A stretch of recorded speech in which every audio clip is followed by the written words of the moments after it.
Anise Yuusuf Nuux oo ah ardayad dhigatay iskuulka Abaarso ee ku yaala magaalada Hargeysa ee caasimadda Somaliland ayaa cadeymo waaweyn u soo qaadatay waxa ka jira iskuulkaasi lagu dhex wado fusuq iyo waxyaabo ka baxsan diinta Islaamka iyadoo soo bandhigtay muuqaalo ay ka soo duubtay iskuulkaasi.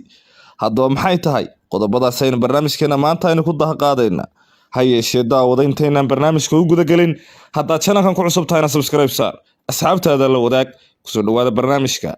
Anise Yuusuf Nuux oo ah ardayad dhigatay iskuulka Abaarso ayaa sidan ku qortay boggeeda Facebook: waxaan doonayaa bay tiri inaan xaqiiqada ugu caddeeyo inta aan ku ogahay iskuulkayga arrimaha la isla dhex marayo waayadan dambe waa ay jiraan bay tiri wax badan waa la buunbuuniyey annaga nalama baro diin masiixi ah oo toos ah bay tiri, laakiin ilaahay baan run jecele waqtigayaga badankiisa wuxuu ku idlaadaa ama uu ku dhammaadaa dhaqan fogeyn iyo fadaranimo hablaha qaybtooda lagu dhiirigeliyo.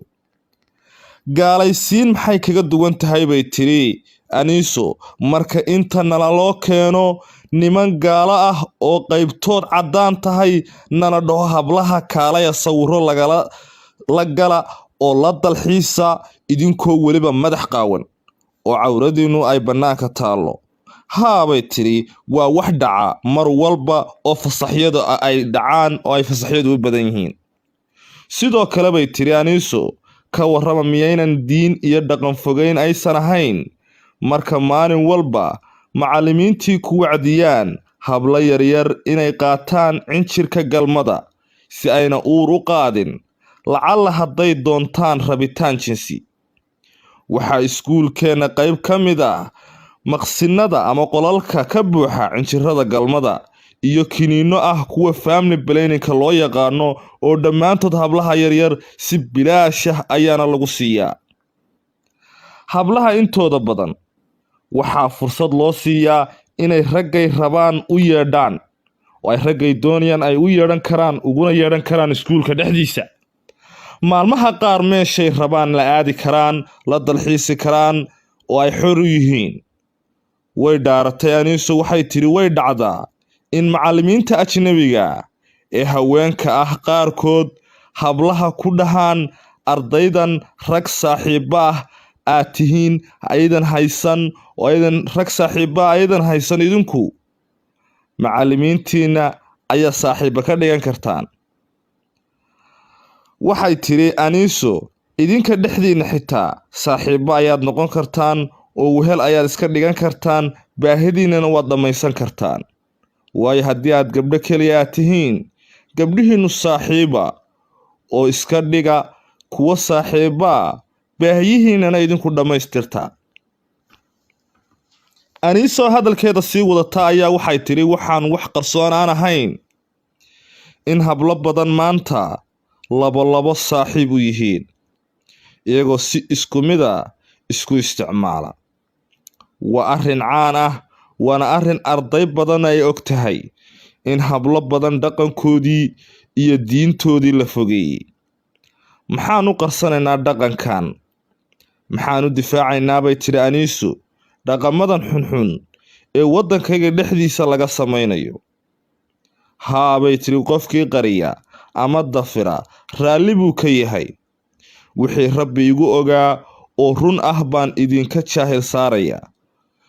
Anise Yuusuf Nuux oo ah ardayad dhigata iskuulka Abaarso ayaa waxay tiri waxaanan yidhi laba u saaxiiba iskuulkayaga hal wiil oo Soomaaliya ma dhigto bay tiri qaybtayada gabdho keliya ayaanu wada nahay. waxay tiri ma dareemi kartaa sababta wiilashii lanoo ka caydhiyey oo aan lanoo ku ogolayn. waayo wiilasha Soomaalidu bay tiri waxyaabo badan ayay naga hor istaagi lahaayeen. Anise Yuusuf ayaa waxay tiri wax qarsoon maaha caddaymo aad arki karayso. waxaan arkayay bay tiri in wasaaradda diinta iyo awqaafta ee Somaliland ay tiri waxaanu samaynaynaa baadhis. maalinka ay baadhista samaynayaan wax walba waa la hagaajiyaa kitaabo ayaa xitaa maktabadaha laga soo buuxinayaa wax walba waxaa laga dhigayaa wax kastoo ay diinta islaamka ogoshahay. balse marka ay tagaan wax waliba halkoodii ayay ka bilowdaan.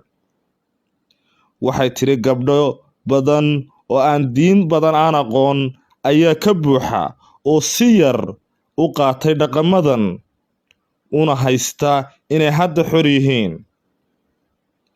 waxaad arkaysaa bay tiri ardayda gabdhaha marka la fasaxo oo la yiraahdo guryihiinii aada muddo 2 maalin ama 3 maalin soo jooga in qaarkood ay diidaan oo ay ku andacoodaan in guriga ay ka dareemaan stress oo ay halkan ay ku faraxsan yihiin. waa dareemi kartaa gabadh gurigii hooyadeed iyo aabaheed aan fasaxii aadayn oo rabta inay halkan iska dhex joogto. waxay tiri arday badan ayaa lana ka qaaday oo la geeyay dalka Mareykanka. qaarkood diinta waa ay ka baxeen. guud ahaanna waa wada gabdho bay tiri. wiilashu maaha sidan. way ka duwan yihiin. macallimiinta caddaanka kuma dhacaan inay wiilasha waxyaabahani oo kale ah ay ula tagaan, waayo hadda ka hor sanadii 2016 ayaa mid ka midii uu ku feeray markii waxaasi ay ula yimaadeen, balse intii ka dambeysay ulamaysan iman. aad ayayna wiilasha cadaadis u saareen oo xitaa annaga sida noola dhaqmaan iyo sida waxbarashooyinka qaar lanoo siiyo wiilasha looma siiyo. adeegyada aan anagu helona wiilashu ma helaan bay tiri. waxay tiri hadda wiilashu waa ay ku sii yaraanayaan waana ka sii tegayaan meeshan, balse gabdhaha ayaa aad ugu badan. gabdhahana waxa ay sheegeen in ay ku faraxsan yihiin meeshatan oo ay doonayaan inay ku noolaadaan oo ay xor ku yihiin. gabdho badan oo maankoodu aad u yar yahay ayaa noloshan ku faraxsan. qaar badan diinta waa ay ka baxeen. qaar badan oo ganacsato caana ay dhaleen oo magaalada Hargeysa jooga ayaa gabdhahoodii ay diinta ka baxeen. ma rabo inaan sheego gabdhaha qaarkood magacyadooda, waayo ceeb iyo fadeexad ayaa soo wajahaysa waalidiintooda ku nool magaalada Hargeysa. qaarkood ayaa difaacayay oo aan arkayay bay tiri iskuulkan. waxay tiri waxaa diinta islaamku aysan ogolayn ayaa ka socda meeshan, balse lama arki karayo lamana taaban karayo. Cabdimaalig Muuse Coldoon wax badan oo jira ayuu arkay, wuuna la socdaa. maaha bay tiri in waxan meesha ka socda indhaha laga qariyo. waxay ku leedahay Aniiso hablaha intooda badan waxaa fursad loo siiyaa inay raggay rabaan u yeeran karaan, maalmaha qaar meeshay rabaanna aadi karaan. way dhaarato. waxay tiri waxaa dhacda in macallimiinta ajnabiga ee haweenka ah qaarkood hablaha ku dhahaan haddaydan rag saaxiibo ah aysan haysan ama aydan heli karin, idinku dhexdiinna weher iska dhigta, baahidiina dhammaystirta. waa si toosa oo weliba dadban, laakiin lama fahmi karo. gaalaysiin maxay kaga duwan tahay marka inta lanoo keeno niman gaalo ah oo qaybtood caddaan tahay nana dhaho hablaha kaalaya sawirro la gala la dalxiisa idinkoo weliba madax qaawan oo cawradiinu ay bannaanka taallo. haa, waa wax dhaca mar walba oo fasaxyadu ay u badan yihiin. waxaanu samaynaa bay tiri wax loo yaqaano yogo. waxaad xidhanaysaa surwaal iyo shaadh iyo kaba buuro sportisa. niman caddaana oo ay dhahaan tababar weeye ayaa gacmaha kor u taagtaaga oo gabdhaha gacmahooda kor u qabta. qaarkood way tuutuujiyaan, qaarkoodna waaba saaxiibaba oo ma rabo inaan magacyadooda sheego. ma doonayo inaan faahfaahin dheer sii galo, balse wax badan ayaa ka jira halkan oo uu Cabdimaalig Muuse Coldoon u sheegayo.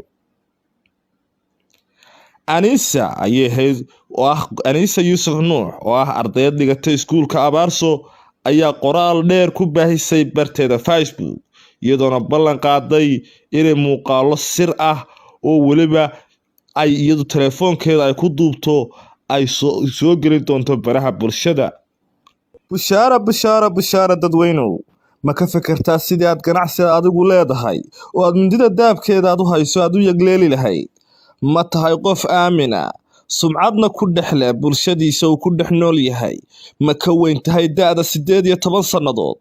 khibrad ma u leedahay sida loo suuqgeeyo badeecooyinka shirkadaha?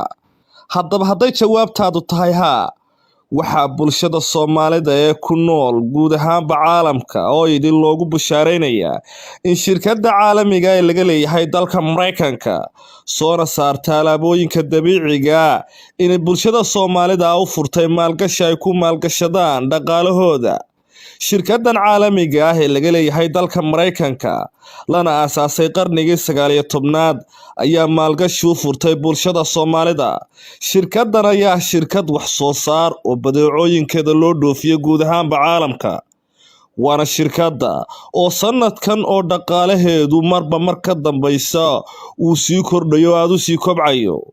haddaba shirkaddan oo ka duulaysa firfircoonaanta Soomaalida iyo inay Soomaalidu yihiin dad ku fiican dhinaca ganacsiga, waxay furtay maalgashi ay ugu tala gashay inta lagu jiro caabuqa safmarka ee coronavirus ama COVID-19.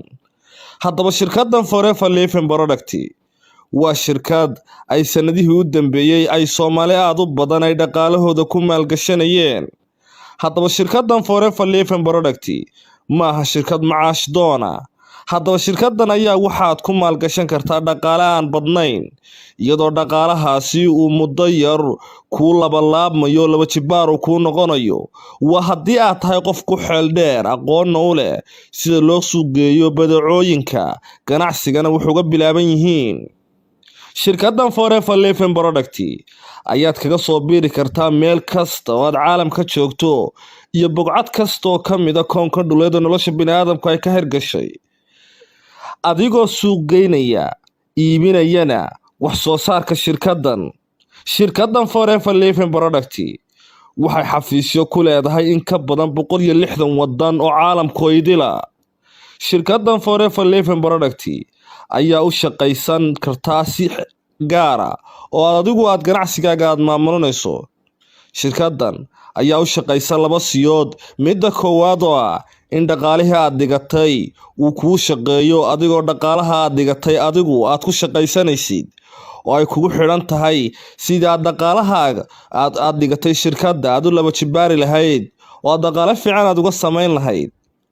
midda labaad ayaa sidii aad alaabooyinka shirkadda aad u suuqgeyn lahayd, taasi oo aad dhaqaale fiican aad ka helayso. haddaba shirkaddan Forever Living Product waxaad uga faa'iidaysan karaa oo aad ugu fiican dhalinyarada, hooyooyinka, aabbayaasha ka fekeraya sida ay uga nasan lahaayeen shaqooyinka xamaaliga ama mishaharaadka biilasha aan soo dhaafsiisnayn oo ah biilasha nolol maalmeedkooda keliya. shirkaddan si aad ugu biirto oo aad isu diiwaan geliso waa inaad tahay qof aamina marka hore, waana inaad ka weyn tahay da'da 18 sannadood. waa inaad sumcad iyo maamuus aad ku dhex leedahay bulshada aad ku dhex nooshahay adigu. waa inaad wax qori kartaa waxna aad akhri kartaa.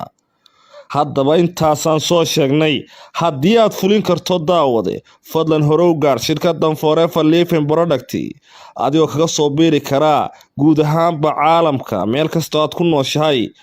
haddaba si aad shirkaddan ugu soo biirto waxaad wacaysaa telefoonada shaashada ku qoran. waa number WhatsApp. waxaad helaysaa tababar sidaad u shaqayn lahayd adigoo lagu barayo sidaad shirkaddan aad uga dhex shaqaysan lahayd, dhaqaalaha aad dhigatayna oo aad ku maalgashatay aad u laba jibaari lahayd, fursadaha aad ku suuqgeyn karto badeecooyinka shirkadda. waxaad shirkaddan kaga soo biiri kartaa meel kastoo aad caalamka joogto. meeshaad wax ka bilaabi lahayd ayay shirkaddani kuu samaynaysaa oo ay tababar kugu qabanaysaa meel kastoo aad joogto.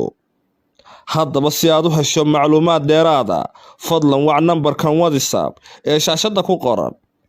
waa nambar Mareykana. waxaad ku horeysiinaysaa furaha wadankaasi Mareykanka ee +15 waa telefoonka marka ugu horeeya.